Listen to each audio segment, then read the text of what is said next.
Yeah, so how have you combined forces of making the museum more accessible and also using smell as a medium for curation? Yeah. Well, I came to scent. I joke sometimes with people because I'm French, so people just assume that I'm into perfume, etc. It's actually really not how it happened. I came to scent, and I think it's worth the um, going back in time, because I was just talking actually to the person who introduced me to that field, Eliza Douglas, who is a perfumer. She lives in the UK, because so much of the lesson that I've learned early on, I've stayed with me. And so that is, before I came to the Met, I was working for a small nonprofit called Art Beyond Sight. And I was specifically working for their lab for learning. We were teaching in schools, teaching social skills through the arts to kids with disabilities. And so what that means, it might be teaching young disabled kids like how to tie your shoes, can be using music to do that, movement, etc. And we got to a point where we felt that there was a gap in self-presentation and grooming. And so we thought, why not talk about hygiene and how do you select products for yourself? Even shampoo, soap, perfume, lip balm. How do you kind of take care of your public appearance? And for kids who are blind, when oftentimes like parents will do everything for them. Mhm. They buy all the things, they don't get to choose things that smell good for them. So anyhow, we collaborated with Eliza Douglas to develop a curriculum. And what was amazing is that I had worked with some of us students for quite a few years, and of course, kids, it varies in participation. There are things that are more interesting. But what happened with using raw materials, introducing them to say, well, your soap is made with, I don't know, red lavender, etc., and it's how it looks like, it's how it smells. It was incredible to see how scent kind of broke down barriers of participation, I'm gonna say, because the kids got so chatty.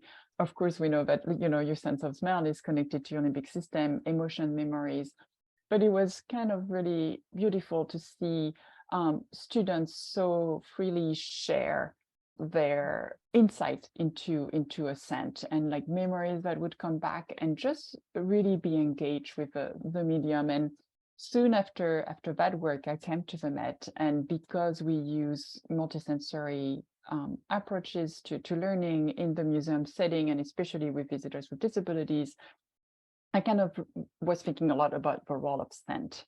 And I think truth is that there's been people who've done it prior. There just hadn't been anything kind of formalized, especially for educators. Like, how do you use scent as a teaching tool in the galleries? So that's kind of how I started thinking about that now many years ago.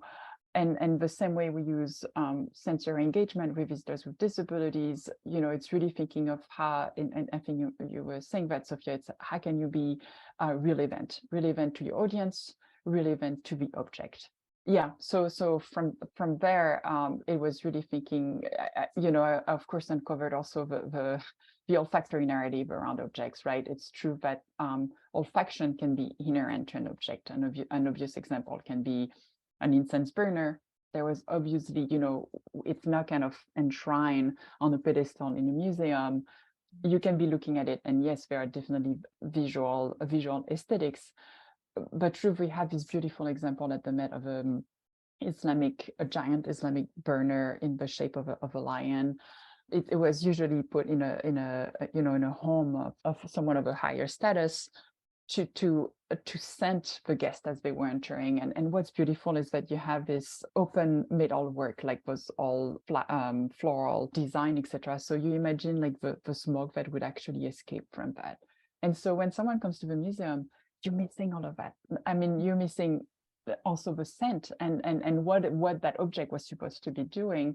And so I think it's important when we're talking about objects that have been taken away from their culture, from their function, to really introduce visitors to that. Yes, it was learning about kind of, and thanks to, you mentioned Caro Verbeek earlier, thanks to people like her and other historians and other olfactory art historian like Jim Drobnik, who had done so much work that I was able to educate myself about some of those olfactory narratives.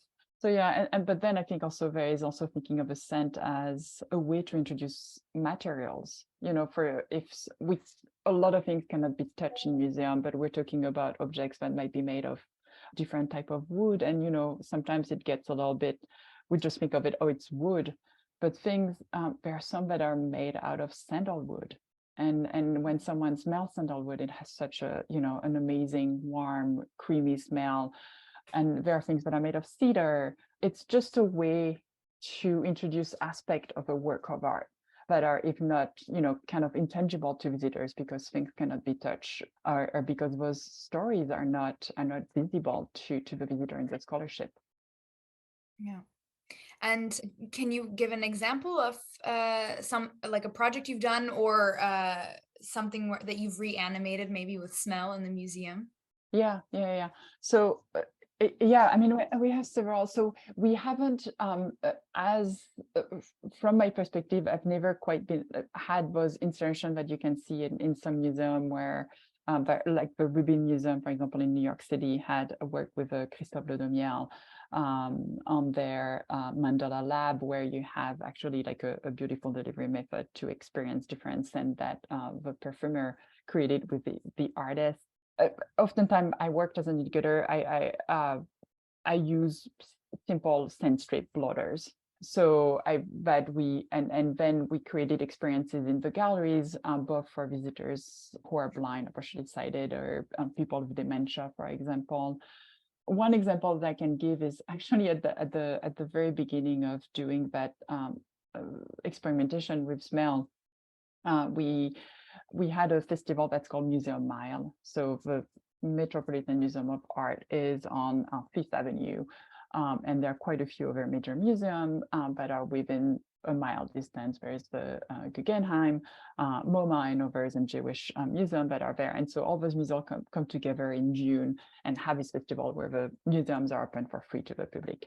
And for the occasion, I had designed 3 different cards connected to an object in the Met collection. One was the medieval awl.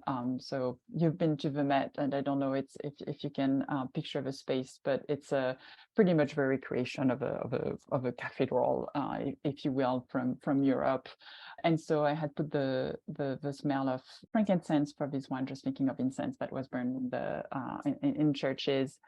And then I also created a scent for a sculpture by Piero Bernini. It's called Spring in Guise of Flora.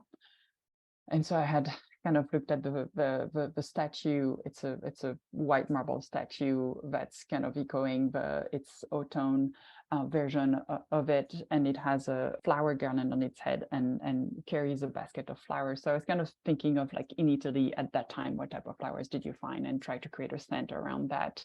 And we had cards that people could pick up, and we would give them the scent that they will choose. And on the card, we were encouraging them to go to the work of art with a scent strip and smell and think of describing the work of art from that scent experience.